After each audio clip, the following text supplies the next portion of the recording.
વિદ્યાર્થી મિત્રો, આપણે વિવિધ સાહિત્ય સ્વરૂપ અર્વાચીન એની વાત કરીશું એવો એક વાયદો કરેલો. એમાં ઉર્મી કાવ્ય વિશે આપણે વાત કરી. આજે વાત કરીશું સોનેટનું સ્વરૂપ. એમ ધીરે ધીરે ગદ્યની પણ વાત આવતી જશે, કરીશું. સોનેટ શબ્દ એ પોતે જ બતાવે છે કે આ કાવ્ય પ્રકારની શરૂઆત ઇટાલીમાં થઈ. વ્યુત્પત્તિ શોધવા જઈએ તો ઇટાલિયન શબ્દ SUONO એટલે અવાજ, અને અવાજ પરથી અલ્પતાવાચક સોનેટો SONNETTO જરાક અવાજ એ શબ્દ થયો. તો આ રીતે એની વ્યુત્પત્તિ છે શબ્દની. તમારે વાંચીને કરવું હોય તો ક્યાંથી કરી શકો? તો સાહિત્ય પરિષદનો ભાગ 3 ત્યાંથી પણ કરી શકો. અને આપણા સોનેટ સંપાદક ચંદ્રશંકર ભટ્ટ એમણે એક લાંબી પ્રસ્તાવના કરી છે. મેં તો એમાંથી થોડાક મુદ્દા લીધા છે, તો એમાંથી પણ કરી શકીએ આપણી જાતે. આ આળસુઓ માટે છે જે જાતે કશું કરતા નથી, એમના માટે. સોનેટનું રચના વિધાન જટિલ છે. સોનેટ સ્વરૂપ સર્જક પર એક પ્રકારનું નિયંત્રણ સામેથી લાદે છે. એક રીતે કહીએ તો સોનેટના સર્જકમાં એક કલાકીય શિસ્ત, આર્ટિસ્ટિક ડિસિપ્લિન જાળવવાની પૂરેપૂરી સજ્જતા હોવી જોઈએ. સોનેટના નિશ્ચિત ફલકમાં રચના વિધાનની અંતર્ગત આવશ્યકતાને કારણે કવિનો સ્વૈર શબ્દવિલાસ એ આપોઆપ નિયંત્રિત થાય છે. ડી.જી. રોઝેટ્ટી કહે છે તેમ આત્માની મુદ્રા ઉપસાવતી મહોર જેવો ભાવપિંડ પ્રગટી આવે છે સોનેટમાં. A sonnet is a coin. Its face reveals the soul. એક એવો સિક્કો જેનો ચહેરો આત્માનું પ્રાગટ્ય. આત્માની મુદ્રા ઉપસાવતી મોહર, એવું પણ ગુજરાતી આપણે કરી શકીએ. આત્માની મુદ્રા ઉપસાવતી મોહર. સોનેટમાં સમ્યક શબ્દને પ્રયોજવાનો ઘણો અવકાશ છે. શબ્દોની પંક્તિઓની કરકસર તમારે કરવાની જ છે. જે કંઈ કેવું છે એ 14 પંક્તિમાં કહેવાનું છે. એટલે સમર્થ કવિના હાથે સહજ રીતે એની અભિવ્યક્તિ ચોટદાર અને પ્રબળ બને છે.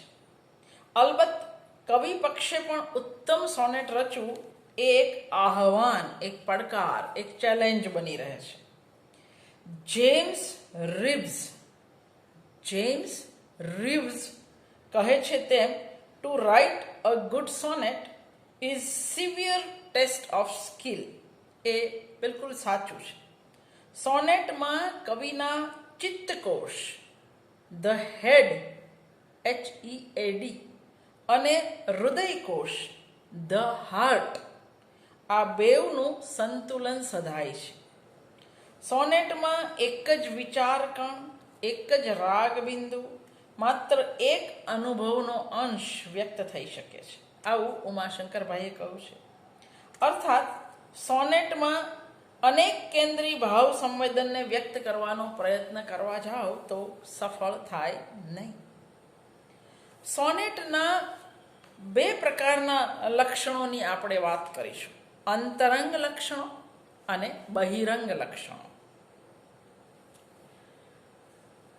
અનુભૂતિની સોનેટ પેલા અંતરંગ લક્ષણો. ચોક્કસ પ્રાસ યોજનાના ઠઠારાથી લાદેલી કોઈ પણ 14 પંક્તિની પદ્યકૃતિ એ સોનેટ નામને પાત્ર બનતી નથી. ખરેખર એવી કાવ્યમય 14 લીટી પણ અંતર્ગત ભાવ કે વિચારની આવી વિશિષ્ટ રચનામાં વહેવા માટે દાવો કરી શકે નહીં.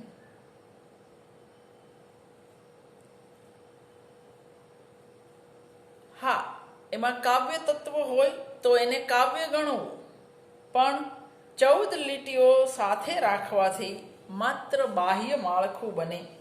એમાં કાવ્ય તત્વનો સંચાર થાય તો 14 પંક્તિનું કાવ્ય બને. કાવ્ય છતાં એ સોનેટ ન પણ હોય. સોનેટ બનવા માટે તો એના કથાવસ્તુમાં, એના કથયિતવ્યમાં જ કંઈક એવું હોવું જોઈએ જે સહજ રીતે આરોહ અવરોહ અવરોહ આરોહમાં જ પોતાની અભિવ્યક્તિ શોધે.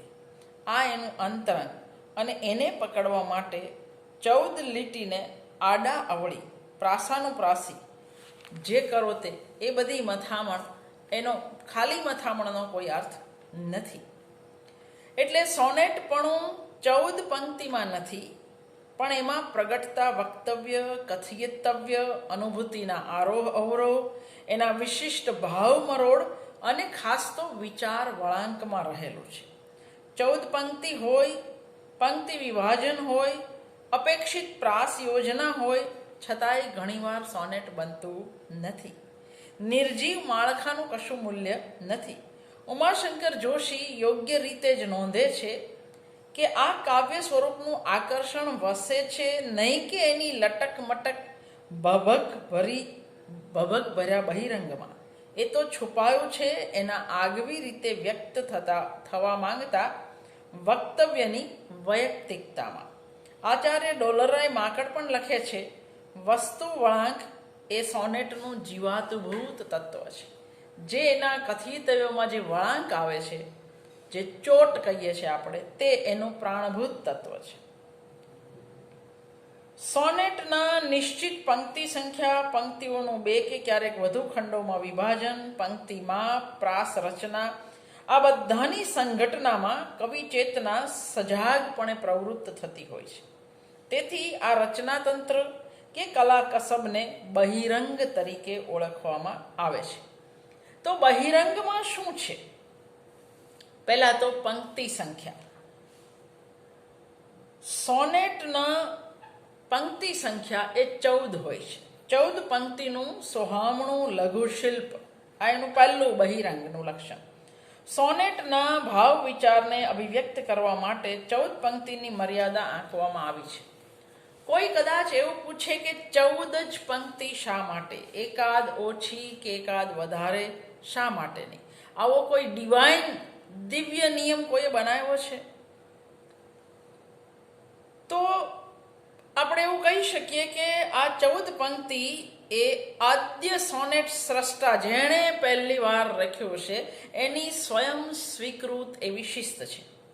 કોઈ ભાવખંડને આટલી પંક્તિની મર્યાદામાં રહીને યોગ્ય રીતે વિકાસ સાધીને વેધક રીતે પ્રગટ કરી તો જુઓ.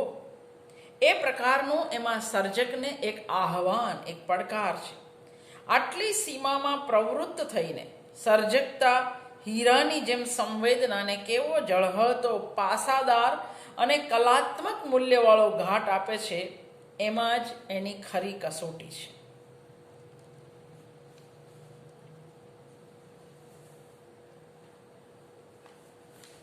પંક્તિ જે વિભાજન છે એની વાત કરતા પહેલા તો મેં કહું કે 14 લીટીનું જ હોય છે.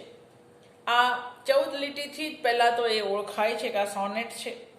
અનેક મહાકવિઓએ આ 14 લીટીની મર્યાદા સોનેટને માટે સમુચિત ગણી છે. 14 લીટી એ બંધન છે.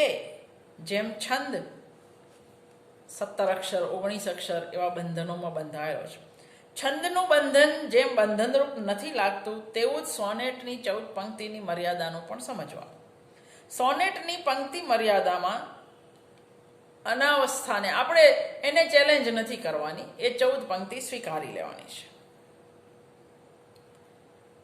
14 પંક્તિ કરતાં વધુ ઓછી પંક્તિની સોનેટના હાર્દવાળી કૃતિ રચાય હોય, દાખલા તરીકે ઉમાશંકરનું બળતા પાણી, નદી દોડે સોડે ભડભડ બળે ડુંગર વનો, એની અંદર જે ચોટ છે, જે વળાંક છે, અરે એ તે ક્યારે ભસ્મ સૌ થઈ જાય પછીથી, તો એના માટે કવિને 15મી પંક્તિની જરૂર પડી છે. એટલે બધા જ લક્ષણો સોનેટના હોવા છતાંય આપણે એને સોનેટ રચના કહેતા નથી. પંક્તિ વિભાજન, તમે 14 પંક્તિ એવું સ્વીકાર્યું. હવે બીજું બહિરંગ લક્ષણ એટલે પંક્તિ વિભાજન. 14 પંક્તિનું સોનેટ બને એ પછી વિચારવાનું કે આ 14 પંક્તિની કેવી વ્યવસ્થા હોય છે. તો મૂળ 3 પ્રકારના સોનેટ પશ્ચિમની અંદરથી આપણને મળ્યા છે. એમાં પહેલું જે ઇટાલિયન સોનેટ જેને કહીએ છીએ તે એ અષ્ટક વત્તા ષટક, એટલે 8 પંક્તિ વત્તા 6 પંક્તિ, એને ઇટાલિયન સોનેટ અથવા પેટ્રાર્કન સોનેટ પણ કહેવામાં આવે છે.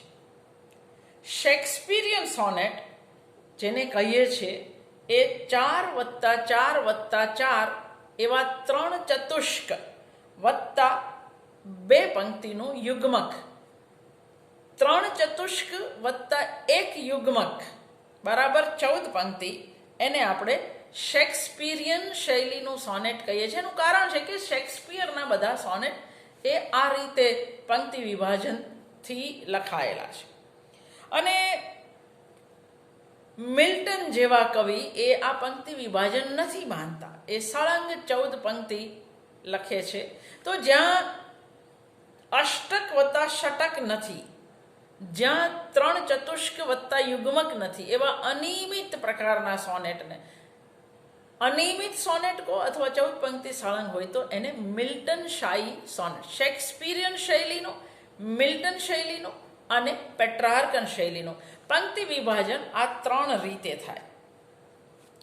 તો સૌથી જૂની પ્રણાલિકા એ 14 લીટીના 2 ભાગ અષ્ટક વત્તા ષટક. ઇટાલિયન કવિઓ સોનેટના આ રીતે 2 ભાગ પાડતા. ઇંગ્લેન્ડમાં સરે નામના કવિએ અષ્ટક અને ષટકની યોજના સ્વીકારવાને બદલે 3 ચતુષ્ક અને 1 યુગ્મક એમ 4 ભાગ પાડ્યા. શેક્સપિયર આ જ શૈલીને અપનાવે છે અને શેક્સપિયરના સોનેટ વધારે સારા અને એનો પ્રભાવ પણ વધારે, એટલે શૈલીને સરેનું નામ નથી મળતું પણ શેક્સપિયરનું નામ મળે છે. મહાકવિ મિલ્ટન આ બેમાંથી એકેય પદ્ધતિ જાણે કે પોતાને ન ગમતી એમ 14 લીટીને સળંગ એક સૂત્રે બાંધી રાખે છે. તો પેટ્રાર્કન અષ્ટક વત્તા ષટક, શેક્સપિયરિયન 3 ચતુષ્ક વત્તા 1 યુગ્મક અને મિલ્ટન 14 પંક્તિ સળંગ.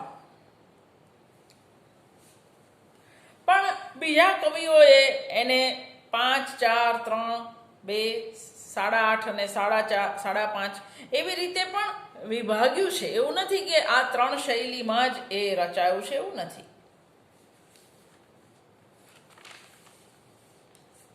આ જે પંક્તિ વિભાજન છે એ માત્ર યાંત્રિક કે દેખાવ માટે નથી.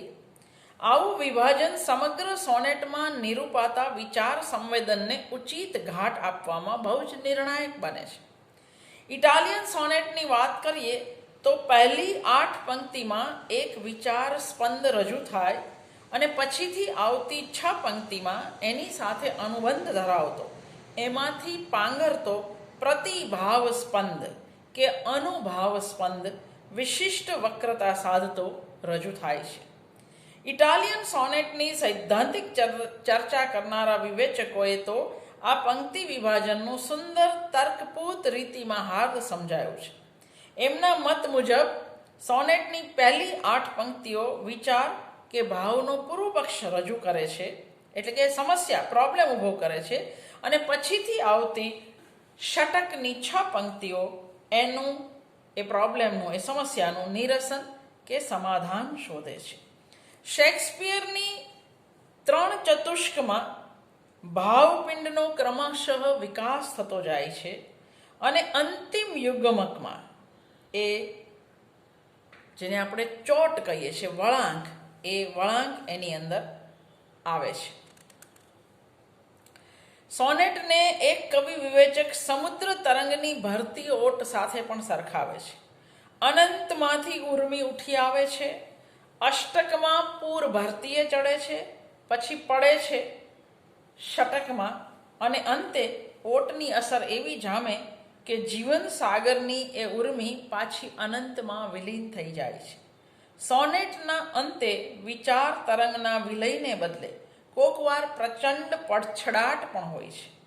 તો પણ ઉપરનું જે આપણે સાદૃશ્ય નિરૂપણ એમાં સોનેટ રચનાના એક અત્યંત આવશ્યક એવા તત્વ પર ભાર મૂકવામાં આવ્યો છે અને એ તત્વ છે તરંગની ગતિમાં પલટો.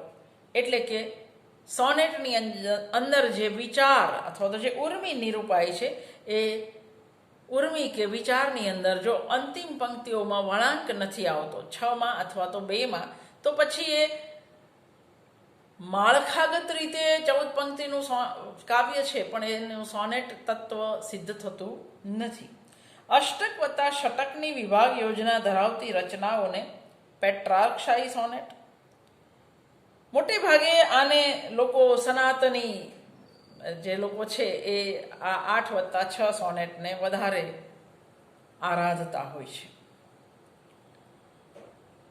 8 અને 6ના ભાગ કેમ એ પ્રશ્નનો જવાબ પંક્તિ સંખ્યાની પેઠે સમજૂતી જોઈતી હોય તો આપણે એવું કહીશું કે મોજાની ભરતી માટે 8 અને ચોટ માટે 6, પશ્ચાત ભૂમિ રચવા માટે 8 અને પછી પ્રધાન વસ્તુ માટે 6, સત્યની સ્થાપના માટે 8 અને જીવનમાં એની પ્રવૃત્તિ જોવા માટે 6, કોઈ એક વિષય વસ્તુના પ્રસ્તાવ માટે 8 અને જીવનમાં કે જગતમાં એનું તાદ્રશ્ય કે વિરોધ નિરૂપવા માટે 6. એટલે આવું ભરતી ઓટ મૂળભૂત રીતે એક વળાંક વિચારમાં એક ચોટ હોવી એ અનિવાર્ય છે. પંક્તિ માપ, આ બધા બહિરંગના આપણે વાત કરીએ છીએ. પહેલું હતું પંક્તિ સંખ્યા તો 14, બીજું બહિરંગ લક્ષણ હતું પંક્તિ વિભાજન, ત્રીજું બહિરંગ લક્ષણ છે પંક્તિ માપ. 14 થી 19 શ્રુતિના આપણા છંદોમાં પંક્તિ માપ બરાબર બેસે છે. વસંત તિલકા, માલિની, મંદાક્રાંતા, શિખરિણી, પૃથ્વી, શાર્દુલ વિક્રીડિત, આ બધા છંદોની આમાં ગણના કરી શકાય. ચોથું લક્ષણ છે પ્રાસ સંકલ્પના. સામાન્ય રીતે પેટ્રાર્કશાહી અને શેક્સપિયરશાહી સોનેટને પ્રાસ રચનાની વિવિધતાથી ઓળખવામાં આવે છે. પેટ્રાર્કશાહી પ્રકારમાં અષ્ટકની 1, 4, 5, 8 અને 2, 3, 6, 7 પંક્તિઓને એક જ પ્રાસ હોય છે. તમે આને ABCD પ્રમાણે લો, પહેલી પંક્તિ A, પછી B, પછી C, પછી D, તો એવું કહી શકાય કે AD એ પ્રકારનો આમાં પ્રાસ હોય છે. શેક્સપિયરશાહી સોનેટની અંદર 1, 3 એટલે કે AC, 2, 4 તો BD, 5, 7, 6, 8, 9, 11 આ રીતના પ્રાસ હોય છે. પણ સોનેટમાં પ્રાસ તત્વ અનિવાર્ય હોતું નથી. હોવું જ જોઈએ એવું કોઈ કહી શકે નહીં. પ્રાસ વગર મેળવ્યા વગરનું પણ સોનેટ હોઈ શકે, પણ અનાયાસ ઔચિત્યપૂર્ણ રચાયેલા પ્રાસથી કાવ્ય સંવેદન સુચારુ અને પ્રભાવક રીતે અભિવ્યક્તિ પામે છે એ પણ એટલું સાચું છે. પ્રાસ યોજના એ સોનેટના રચના તંત્રનું એક વિશિષ્ટ લક્ષણ છે. વળી એમાં અપાર વૈવિધ્ય છે. પ્રાસને જાળવીને ઉચિત શબ્દ યોજવામાં કવિ પ્રતિભાને પણ એક પડકાર છે અને એને બરાબર ઝીલ્યા પછી કૃતાર્થતાનો અનુભવ કવિ પણ કરતો હશે. પેટ્રાર્કશાહી અથવા ઇટાલિયન સોનેટની પ્રાસ રચના મેં હમણાં જ કહ્યું પ્રમાણે 1, 4, 5, 8. બક ઠાકોરનું જાણીતું સોનેટ જૂનું પિયર ઘર બેઠી ખાટે ફરી વળી બધે મેળીઓ ઓરડામાં એ પેટ્રાર્કન પદ્ધતિનું છે. પણ કવિએ પ્રાસ રચના A, B, C, D એવી કરી છે. એટલે છૂટ લેવાના છે કવિઓ. શેક્સપિયરન સોનેટમાં 3 ચતુષ્કમાં સામાન્ય રીતે AB, CD, EF જેવી પ્રાસ રચનાનું અનુસરણ થાય છે. એટલે 1, 2 પણ હોય, 1, 3 પણ હોય, 2, 4 પણ હોય. સોનેટમાં શ્રુતિ વિન્યાસનું સૌંદર્ય એટલે કે છંદોલય, તો આપણે વાત કરી કયા પ્રકારના છંદ એની અંદર વધારે વપરાય છે, અને મોટે ભાગે સોનેટ છંદોબદ્ધ જ હોય છે. એટલે આપણે આપણી ભાષાના સોનેટ માટે નીચેના લક્ષણો તારવી શકીએ. 1. સોનેટના કથયિતવ્યમાં વળાંક, પલટો, ગુલાટ, છેવટે કંઈ નહીં તો આછો લહેકો પણ હોવો અનિવાર્ય છે, આવશ્યક છે. એને લઈને જ બીજા કાવ્ય પ્રકારોના કથયિતવ્યથી સોનેટનું કથયિતવ્ય જુદું પડે છે. તેમાં જ આ વિશિષ્ટ રૂપબંધ માટે તેની પાત્રતા છે. એટલે વિચારમાં વળાંક આવવો જ જોઈએ. બીજું, સોનેટની 14 પંક્તિ હોય, ન એક ઓછી ન એક વધારે. ત્રીજું, પંક્તિનું માપ ન તો આછકલું કે ન દીર્ઘસૂત્રી હોવું જોઈએ. આપણે ત્યાં એક જ છંદને વળગવાને બદલે સૌથી વધુ પાઠ ક્ષમતાવાળા એવા અક્ષરમેળ વૃત્તોનો ઉપયોગ વધારે ઈચ્છવા જેવો. એમાં પણ 14 થી 19 અક્ષરના છંદોનું પ્રાધાન્ય રહે છે. આપણે આપણા ગુજરાતી સોનેટમાંથી પસાર થઈએ તો એ દેખાશે. ચોથું, સોનેટની 14 પંક્તિના અષ્ટક અને ષટક એવા સ્પષ્ટ બે વિભાગ પાડવા જોઈએ. અષ્ટક અને ષટક ન તમારે એ રીતે ન જવું હોય તો 3 ચતુષ્ક વત્તા 1 યુગ્મક એ રીતે પણ તમે સોનેટ રચી શકો. અને ત્રીજો પ્રકાર એ પણ તમે રચી શકો છો, અનિયમિત સોનેટ જેને કહીએ છીએ. પણ સોનેટના કથયિતવ્યનો મરોડ આ 3 રીતે તમે જેવી રીતે પંક્તિ વિભાજન કરો, તમારો વળાંક એ અનિવાર્ય છે. તો જ એ સારું સોનેટ, તો જ એ સોનેટ કહેવાય. સારું તો પછીની વાત છે, નહીંતર એ 14 પંક્તિનું કાવ્ય કહેવાશે, એને કોઈ સોનેટ કહેશે નહીં.